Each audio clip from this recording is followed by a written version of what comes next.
This show is brought to you in part by viewers like you who joined a Patreon or become YouTube members. Thank you. And if you could, hit the like button and subscribe if you want more Browns-focused content. It's too early in the season for us to be this mad. And I'm not saying that in judgment. I'm saying that as a marker of how frustrated people are with this season. And look, we all get it that expectations weren't high this year, that nobody expected the Browns to be world beaters, and that even, a person like me, who's usually pretty optimistic, wasn't expecting this team to be above 500. So to a point here, their 1-5 record, I think, is pretty explainable if it's just the 1-5 record you're upset at. But the problem is people aren't just mad at the 1-5 record. They're mad at the 32 ranked offense that we expected to be better than what they were at the beginning of last season, and it looks identical to how bad they were last season, despite changing quarterbacks multiple times, switching out an offensive coordinator, going back to the old stuff, right? Bringing in the guy who had the success in 2023, chasing that success. It's been just as bad as it was to start 2024, which is obviously a problem. It's also the stagnation in that 32nd ranked offense. The fact that the run game hasn't evolved, the fact that the passing game hasn't evolved. You can flip to the defensive side of the ball and see the same points of frustration, albeit not as extreme, because the talent on the Browns defense certainly gives them a higher floor than the Browns offense's talent gives them, right? So because they're so talented, they're only going to be but so bad at times. But the issue that we see with the Browns defense is, well, the stuff that we've been seeing for a while, right? When they go up against better teams, which is they're easy to fool, they're easy to get misdirected. Misdirection is too effective on them in busted plays.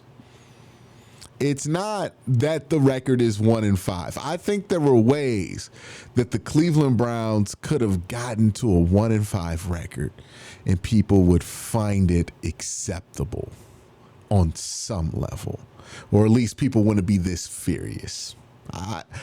I think it's how we're getting to 1-5 that's truly bothering people.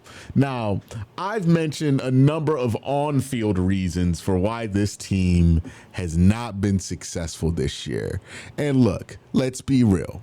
The biggest problem with the Cleveland Browns right now is that the Browns offense is not just bad, it's one of the worst offenses in all of sports. There's like a graphic going around of teams that have scored 18 points in their given sport in this calendar year. And like the Browns are the only one who hasn't done it. And look, you can argue, well, if our kicker makes some kicks against the Cincinnati Bengals, then we get to 20 points, but still, the point still remains. Our offense has been awful. And it's been one of the worst offenses in sports, whether you're looking at college, whether you're looking at pro ball, whether you're looking at baseball, brother. We're a bad offense, right, when it comes to points put up. And that's the main problem with the football team. But there are other problems that exist with this team that need to be addressed and talked about. And one of the problems that exist with this team is that on both sides of the ball, I feel like the locker room leadership is lacking. Now, this isn't really a dig on Joe Bitonio, who's the leader on the offensive side of the ball, but let's just be real about Joe Bitonio and his leadership. He is a great player. I love Joe Bitonio, and Joe Bitonio is going to be a Browns Ring of Fame guy or Ring of Honor guy. So, no, I'm not going to stand in the way of his legacy. But the reality is Joe Bitonio is not a very vocal leader or a very active leader for what we know. He's not really what you think of when you think of the leadership of the team. But there is somebody that's supposed to be filling that role and has this season at least said publicly that he's going to be assuming this role that I think deserves a lot of criticism today for what has happened in the last 2 weeks. And his name is Myles Garrett. I'm going to talk about why I'm upset with Myles Garrett's leadership this year in just a second. But before I do that, got to thank my sponsor for today, Sleeper. Real quick, just want to let you guys know Sleeper has a new offer here. They're offering a free $20 entry, no deposit required. And also, if you're a first-time user, you also will receive a 100% match on up to $100 when you use the promo code WORSTTAKE. Again, $20 free, no deposit required. Plus, first-time users also receive a 100% deposit match up to $100. Join Sleeper. Right now, again, I wanted to spend the first chunk of this video understanding, laying out why it is all this other stuff that's not Myles Garrett that would frustrate you about the Cleveland Browns before I got here. Because I want to make it clear. I understand that Myles Garrett is not the worst thing about the Cleveland Browns right now. But leadership on the field is one of the worst things of the Cleveland Browns right now. And Myles good, and here's what I mean by the Browns' leadership is not good. Obviously, the coaching on all phases of the ball are not having success right now, right? But if we're talking about the leadership in the locker room, let me ask you this question. Who is our leader? I'll wait.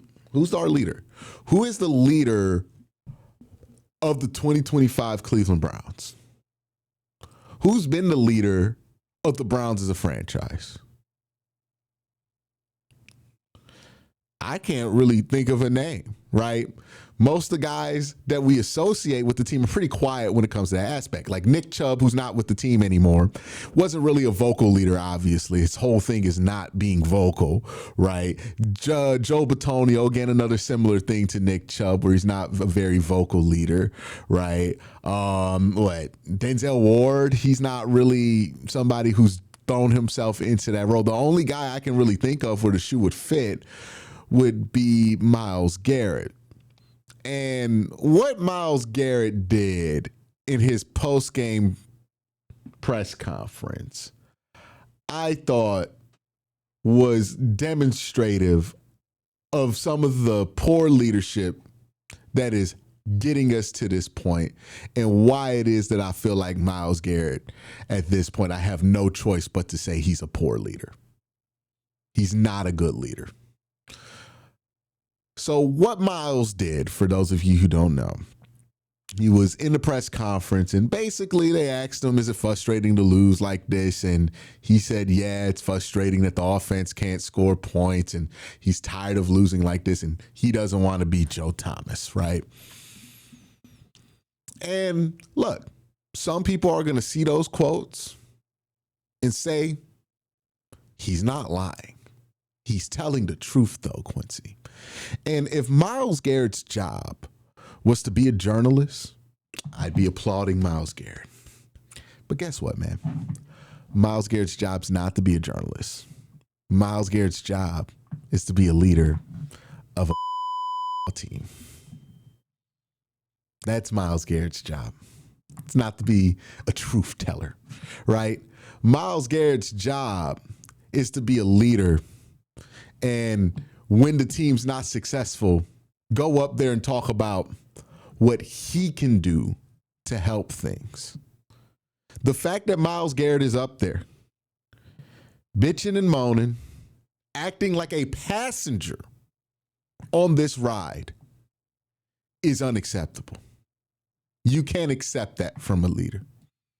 He can't act like that and want to fill the void of a leader. If this is how Myles Garrett wants to act, give the keys to the leadership to somebody else, because you can't be it. You want to sit there and be able to bitch and moan about the offense publicly? Cool. You can't be the leader of the team. I don't need my leader. Like, would Calais Campbell ever throw his offense under the bus? No. Like, who's our Calais Campbell on this team? Who's our leader? Who's really holding the fort down? Who's really trying to bring the offense and the defense together? Because a leader doesn't stoke a fire of division between two sides of the ball. A leader tries their best to put that fire out. And Myles Garrett chose to stoke the fire. Regardless of how justified you might feel it is, that's just not his role. Not publicly, at least. You want to do that in the players only meeting, I got no problem with that. Call people out if they're not playing well.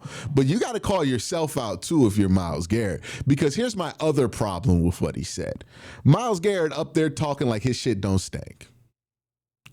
And I'm sorry. These last 2 weeks, Myles, your shit stank. Just got to be honest with you. It stank. What you did, or better described as what you did not do against Minnesota, what you did not do against Pittsburgh. And let's not play with kid gloves here. Myles Garrett was unproductive in a game in Minnesota where Minnesota not only had Carson Wentz, who was one of the most sacked quarterbacks in the last 5 years, but also had an offensive line that consisted of 3 backups. Myles Garrett was not effective in that game. Myles Garrett was on the field when Carson Wentz went 9 for 9, 80 yards downfield to score a game-winning touchdown when the defense entered the field with the lead. Now, it seems like Myles Garrett wants to point fingers and say, hey, the offense should have scored more points if they wanted us to win that game. But, brother, did you not have the lead with 3 minutes to go? And all you had to do was get Carson Wentz off the field one more time?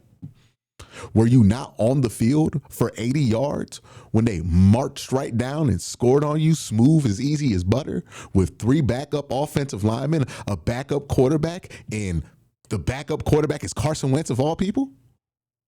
Was Myles Garrett, somebody tell me, was Myles Garrett injured for that drive? Was he in concussion protocol, or was he out there? Did he have an opportunity to do something about it? Myles wants to complain about how we're losing. Well, he could be a part of the problem, or he could be a part of the solution. See, Myles Garrett has agency over this situation. Myles Garrett's not a fan, but he's talking like a fan, and he's supposed to be the leader of the team. That's unacceptable. That's unacceptable. Myles Garrett has agency. If Myles Garrett wants to bitch about our record, Myles Garrett had a chance to do something about our record when Carson Wentz was out there. If Myles Garrett wants to bitch about how we lost this game to the Steelers, Myles Garrett was out there on Sunday. I know it's hard to think that he was out there because he was utterly ineffective versus Broderick Jones, who has struggled at the left tackle position for the Pittsburgh Steelers, who blanked them today. But Myles Garrett was on the field against the Pittsburgh Steelers. Myles Garrett had the opportunity to make an impact, but yet I cannot recall the impactful Myles Garrett play from this game. See, maybe if Myles Garrett was making impactful plays in that final drive and stopped the Minnesota Vikings from scoring and the offense still messed that up, I'd be sympathetic. Maybe if Myles Garrett did a single damn thing in this game versus Pittsburgh, maybe I'd be empathetic to Myles Garrett here and say, hey guys, take it easy on him. But he ain't doing a goddamn thing, and he got the nerve to talk about other people who ain't doing a goddamn thing. He was just as useless as everybody else on the football field was when it came to winning this game, because he didn't do a goddamn thing to help us win this game. And you wanted, after that, have the audacity to throw people under the bus. Mr. Leader. This is leadership, right? When you have room for accountability. It's not like you are undeniable 4 sacks. It would be ridiculous if you blamed yourself. No, you have room for accountability, and you chose to skirt it to point the finger and the megaphone at somebody else so people won't compare you unfavorably to TJ Watt. I'm fucking sick. I'm sick of it. It's selfishness is what it is. It's I care about my legacy. I care about my legacy. But then you talk about wanting to win. You don't want to do what it takes to win because you don't want to lead like a winner. And we wonder why this team feels rotten right now. If the leadership in the locker room feels rotten right now, then the leadership is part of the problem. And guess who the fucking leader is, Myles? It's you. Where's the accountability? Who's taking accountability? I'm tired of hearing only Kevin Stefanski say, we got to be better. I'm tired of it. I'm tired of it, right? People are so tired of only hearing Kevin say, who else is taking responsibility? Is Myles taking responsibility for this? Is Myles saying, hey, I can't get blanked by Broderick Jones. I can't let Pittsburgh dominate the line of scrimmage like that. I can't let Minnesota go down the field on us like that. Is he saying that, or is he sitting there in his feelings listening to Marvin Room crying, oh my God, but the offense, who gives a fuck? I don't want to hear this from my leaders. I don't want to hear this from the people on the. You think Ray Lewis in 2000 was sitting there crying, talking about Trent Dilfer ain't good enough? Or you think he was getting the fucking job done? You think he was saying to himself, oh, it's too hard. Oh, they expect us to stop everything. Or do you think he enjoyed having that pressure on him? Like, for real. For real. For the people accepting that the defense doesn't want to take the responsibility of being a great defense. Look at any great defense that's accomplished anything. They were thankful to have an opportunity to prove to the world that they're this damn good. They carry Nick Foles to the championship. We out here crying. We ain't got it. We ain't got what it takes to be that kind of defense. Not here. Not here. I've seen enough. We ain't got it right now. Not in the leadership department. We need a new leader. Maybe Myles can be Myles and be the greatest defensive end of all time, but he ain't a leader. We need somebody to step up, be the leader. Somebody who knows what that means. Somebody who can take accountability, because we ain't got it. We always wonder, why does the defense fold in these big games? Why does the defense fold in these big moments? Because right here, we ain't got it. Right here, we ain't got it. Myles keeps proving it. We ain't got it right here. We got that James Harden in us. We ain't got that dog. When things get tough, we start crying about why it's tough instead of just saying, fuck it and let's get it done. I'm tired of it. Let's be real about it. Let's be real about it. Again, this doesn't mean that all the other problems on the team don't exist. This doesn't mean that we can't point out that the offense is terrible right now. And this doesn't mean that you can't want things done because the offense is terrible right now. But let's be real about it. Do you think this is the championship mentality of a defense that we're expecting to be eventually so good they can carry us? Hell, it was the rookies I saw out there in the fourth quarter with the dog in them, fighting to the end, not jogging, not already defeated.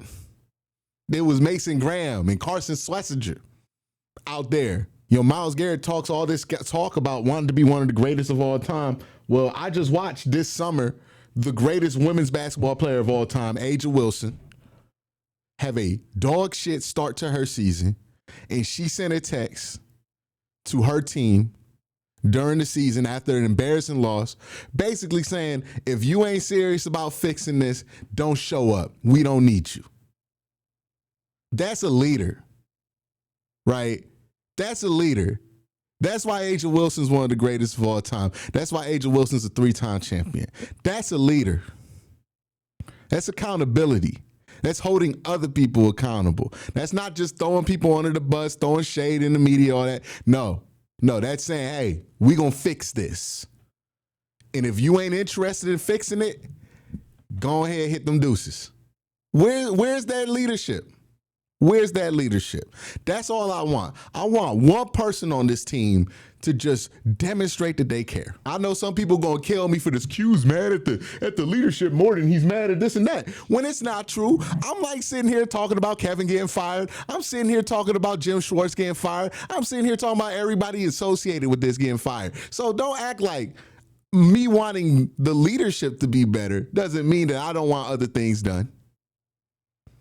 But let's be real about the leadership on this team. Do you think David Njoku's a great leader when he's sitting there flailing his arms, crying every time he doesn't get the ball? Do you think Denzel Ward is a leader? Every time he fucks up, he points at Grant Delpin and says, that's your fault. Do you think Myles Garrett is a great leader when he's out here getting blanked by no names for 2 weeks and he's sitting here talking about Dylan Gabriel? What about this screams leadership? Who's fucking leading the team? Who's in charge here? Who's in charge of the locker room? Because coaching leadership, that's one thing. I'm talking about locker room leadership. Who are the leaders on this team? Who's the man in that locker room? Who's holding down the fort? We ain't got a single fucking person doing that. Who's calling a players only meeting right now and making sure everybody show up on time? Who doing that? Who got the clout to do it? Who got the energy to do it? Myles Garrett won all the clout, all the love, all the pomp and circumstance of being a leader of a franchise. He doesn't want to do the work that's necessary in the leading department to do it. Let's be real about it. It's been lackluster his whole career. Whole career of excellence, this is the one area where it's always been a little lackluster. And he keeps proving it every year, and I'm tired of defending it. Want to be the leader of the team, want to be the highest paid player, want to do all this stuff, want to sit around, throw your weight around, then lead the fucking team. And you know what leading the team means? When it's ugly and they're leaning 100% on your greatness, you got to say, okay, let's go. Instead of, no, the defense is doing good enough, and it's really Dylan Gabriel and Kevin Stefanski or why I can't be good, and I want to go play for Washington. Shut the fuck up. That's not leading.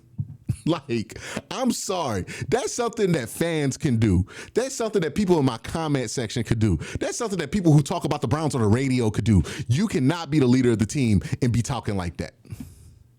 Nah, not acceptable. Not good enough. Not a leader of men there, man. Come on. So we've talked about potentially the coach getting fired, and I think that's justifiable. But if we don't shake up the leadership in this locker room to go along with it, we ain't doing ourselves a single fucking favor. I'm telling you that right now. We got to get somebody in here or put somebody in a position, empower somebody. Like Carson Swester, somebody got to step up and say, I'm going to be the leader of this team. I'm going to say what needs to be said. I'm going to take charge of it. It doesn't have to be the best player on the defense. It does have to be somebody with credibility, and that comes with playing well on the field. But somebody got to step up and take that role because Myles can't handle it. Because David Njoku not built for it. Because Denzel Ward don't even want it. Because Joe Bitonio don't want it and he about to retire. Wyatt Teller don't got no fucking interest in this. Jack Conklin not the leader. Somebody got to take that role. Who's the Undertaker in the locker room, right? You know how Undertaker used to be the locker room back in WWE days? Who's that leader? Who's that man? Where does the buck stop with the players in that locker room? Where does it stop? Somebody give me a decent suggestion. Who's holding people accountable internally in that locker room? Again, we could talk about coaches supposed to be doing that, and coaches are supposed to do that, but also there's supposed to be leadership in the locker room that holds guys accountable. Where's that at? Who's taking a player aside that's not a coach, that's telling a player they can't be late to a fucking meeting? Who's doing that? Who's the leader of this team? Because Myles keeps showing us every year, it ain't him. Even though he wants the accolades of it, even though he wants the respect, he wants to wear the C, he don't want to do the work. So who's actually going to be the captain? Browns talk about wanting to build a standard, want to live up to a standard. You know, who's enforcing that standard in that locker room? Who's making sure that people are meeting the expectations that are required of them? Who is pulling these players aside that it's in the locker room itself? Because it hit different when it's coming from a teammate, right? Coaches can tell you. It's their job to tell you. But when it's a teammate telling you, that's different. Who is reinforcing this culture in this locker room? Who is telling people what is and is not acceptable?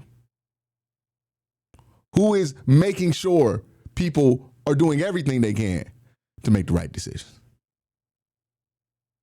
Who is that? I can't think of a name, past or present, that was doing that for this team. Right? Wasn't Nick Chubb when he was here, much as Nick Chubb is awesome. That's not what Nick Chubb was doing. So who was doing it? It's not Deshaun Watson. Who is actually caring about the standard of being a Cleveland Brown and making sure everybody lives up to it? Who's trying to build the program right now? Who's going up there and saying, from a player perspective, this is not acceptable? Was it Greg Newsom? I don't think it was Greg Newsom. But come on, like, who's trying to do it? Who's trying to do it? And don't get me wrong, I understand that Myles helps his guys out during the offseason, that he lets guys live with him in LA and work out with him, and that's good stuff. And I appreciate that Myles Garrett does do that. But it's kind of hard for me to believe that the guy in the locker room who cares the most about the Cleveland Browns was the guy who was asking to be traded from them last offseason. Like, who's our program guy? You know? Who's the diehard culture guy in this locker room? Who's the leader? Who's willing to do the work that's needed so this team can get to a much more respectable place? Because I'm tired of watching them look pathetic. We can blame it on silly things like curses and we're cursed, it's the lake, all this bullshit that we love to blame stuff on in Cleveland, when the reality is it's stuff like this. It's stuff like this. This is the stuff that needs to change. We can fire a million coaches. If we don't get people to care about being a Cleveland Brown and living up to a standard in the locker room itself, we're going to get the same shit every season. Got so much to fix before we get to next season. We got so much to fix. I'm tired of it. I'm so tired of it. He's not going to get traded, by the way. Nobody, you going to talk, we got to trade Myles. He's not getting, one, he's Myles Garrett. You're not trading Myles Garrett. Two, it's financially not a realistic possibility. So don't even hit the comments with the we got to trade Myles Garrett stuff. And again, I am not suggesting that we trade Myles Garrett. I am simply saying we got to stop acting like that brother's going to be the leader of this team, because he simply is not. He's not interested. He doesn't have what it takes to do it. And he really is not that guy. Honest to God, he ain't got it in him to do that kind of leadership. He needs somebody to motivate him. He's not that kind of leader. He needs a Ray Lewis. He not Ray Lewis. That's just as real as I can keep it. He not an Ed Reed, Ray Lewis type of guy. He need one of those guys to get him to where he needs to get to. So who's going to be that guy? As much as we looking for quarterback, as much as we looking for different positions, we need to look for somebody who got that in them all season. We need to evaluate the locker room. Who has that in them? Empower that person. Because that's the kind of guy we need. Because we ain't got it right now. We ain't got it. Ain't got it. Ain't got it. It wasn't Joe Flacco when he was here. It's not Dylan Gabriel right now because he's not playing good enough. Was it, y'all gonna tell me it's Shador? I mean, apparently he's having issues with showing up to meetings on time. So who is it? Who's it gonna be? Who gonna step up? Who gonna actually give a fuck for the rest of the year? Because I'm tired of feeling like I'm the only person who gives a fuck. And I know so many fans at home are tired of feeling like they're the only person who gives a fuck on Sunday. Who gonna give a fuck? I'm waiting.